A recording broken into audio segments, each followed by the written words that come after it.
Dans son atelier, James Gabory façonne le métal et le bois, des matériaux de récupération qu'il stocke précieusement. Donc des morceaux de bois comme ça qui vont devenir des bateaux, hein, bois de mer, pied de bouchon, voilà, peu importe.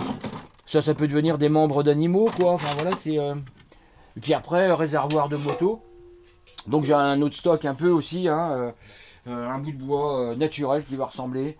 Donc voilà, qui pourrait être un oiseau avec des plumes après, des pattes, et voilà. Quand on voit ce qu'on jette, on peut récupérer plein de choses et en faire des belles choses. Évidemment, les tôles, quand je les reçois, des fois elles sont rouillées, pourries, et il faut les remettre en état. Et parmi les pièces les plus prisées du grand public, il y a ces bateaux. Les bateaux, je pars d'un morceau de bois, peu importe. Souvent, ce sont les pieds de bouchon de la pointe de l'aiguillon. Bon, ici, en l'occurrence, c'est une branche de saule tortueux qui m'a inspiré. Ensuite, je fais avec les vieux rabots, ce genre de choses.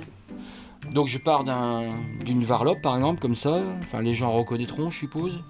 Et j'en fais un dragster américain, la voiture d'accélération. C'est les rabots de leur grand-père, ou leurs rabots à eux, et voilà, je les transforme. Je fais pas que ça, je fais des tracteurs, je fais des avions, des fusées avec les vieux rabots.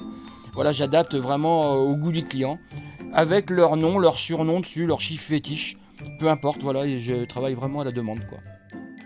Je personnalise, et puis les gens ont une pièce unique bien à eux, quoi, c'est ça qui fait que. Il y a tellement de choses maintenant tirées à des millions d'exemplaires, il faut revenir vers un artisanat, quoi. Lampes, sièges ou objets purement décoratifs, James travaille aussi à la demande. Il y a aussi beaucoup de gens qui m'emmènent un objet, après ils me laissent libre cours pour faire ce que j'ai envie de faire avec. Puis c'est en passant devant le tas de bouts de bois, des fois, la première fois on le voit pas, la centième fois on voit qu'il y a une tête de poisson, une tête d'animal, girafe, peu importe. L'univers de James est à découvrir ou redécouvrir sur son site internet baptisé l'Atelier de James.